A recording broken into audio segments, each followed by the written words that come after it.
Dito nagsimula ang people power at ang pangarap ng libo-libo sa atin para sa isang mas maayos na lipunan. Subalit 2-3 beses nang nagtipon-tipon rito ang marami sa atin, larawan pa rin ang kaguluhan ang EDSA. Ito nga ba ang ating avenue of broken dreams? Early Monday morning, before signing off, 1986, nung unang natuon ang pansin ng buong mundo sa EDSA, nagmarcha ang libu-libong Pilipino laban sa rehimeng Marcos. People power ang itinawag dito.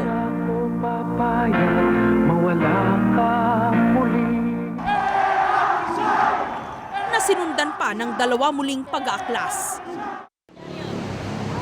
Si Aling Pining, saksi sa lahat ng mga tinawag na people power sa EDSA. Tindera siya sa Ortigas mula pa noong 1963. Hindi raw umangat ang kanyang buhay, ilan mang revolusyon ang lumipas. Nung araw wala pa masyadong sasakyan, anak. Kukunti pa mga sasakyan. At diyan kami nagtitinda sa gitna ng karsada. Ang tinitinda ko noon nilagang saging. Dito sa EDSA niya binuhay ang kanyang pamilya. Dito rin siya na aksidente na lalong nagpahirap sa kanyang kalagayan.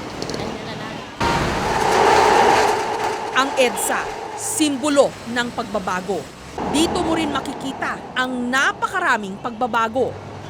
Makikita ito sa mga naglalakihang malls, mga higanting billboards na umaabot sa 350,000 pesos ang buwanang renta, mga flyover at MRT na malaking ginhawa ang dulot sa mga commuters. Mas mabilis pa rin siya compared kung magbabas, especially pag rush hour. Convenient naman, mabilis siya, sa okay naman, kaysa babas ka pa.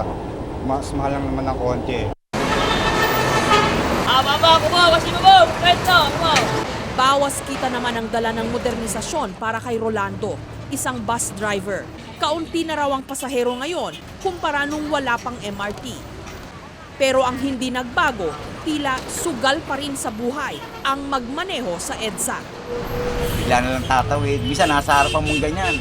Ang taas nito, minsan pagka mababa sila, pag hindi nila itataas yung kamay nila, hindi mo sila mapapansin. Sa kahabaan ng EDSA, mapapansin na marami pa rin dapat baguhin. Sa Caloocan, walang silbi ang mga no jaywalking signs. Alam niyo po ba na no jaywalking? Opo. Bakit po kayo tawid pa rin ng tawid? Sumusunod lang po kami dito sa tumatawid eh. Hindi ko alam. First time kong tumawid. Pati MMDA officials tila suko na sa kanila. Kasi araw-araw naman sila rin tumatawid. Para bawal dito, bawal doon, wala rin. Bakit sir? Matigas sa ulo. Umaga pa lang, mabagal na ang daloy ng traffic. Maingay, mausok. Ganito ang EDSA araw-araw. Ibang-iba sa EDSA noon. Ito ang EDSA noon. Highway 54 pa ang tawag dito dahil 54 kilometers ang haba nito nung ginawa nung 1954. Sa bisa ng 1959 Act of Congress, pinalitan ang Highway 54 sa Epifanio de los Santos Avenue o EDSA. Pinangalan sa dakilang historian na si Epifanio o Don Pandoy.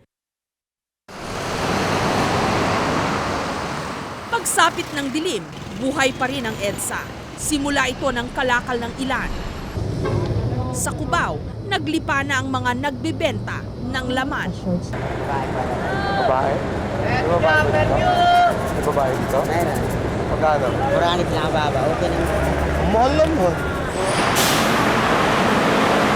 Maging sa gabi, matindi ang polusyon sa EDSA. Dulot ng mga smoke belchers.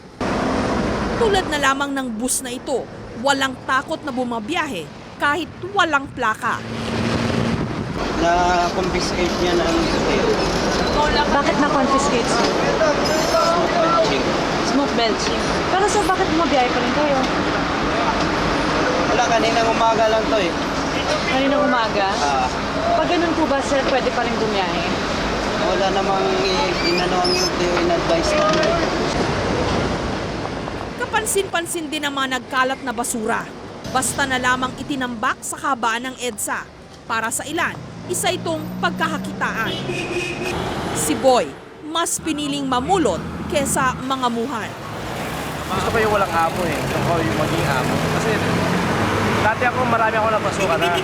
300 piso din ang kita ni Boy sa magdamagang pamumulot. Sobra-sobra para sa nag-iisa sa buhay. Masusunod pa rito eh. Kasi dito, pag nakakuha ng mga plastic, karton, bote, tsaka yung mga madali may benta. Hindi ka mukha sa probinsya. Palalim na ang gabi, ang lansangan ng EDSA nagmistulang tulugan ng mga walang bahay. Kahirapan, kasaganahan, kalayaan sa EDSA mababaybay. Hindi lang naging saksi ang lansangang ito ng ating kasaysayan. Bahagi rin ito ng buhay ng bawat isa sa atin.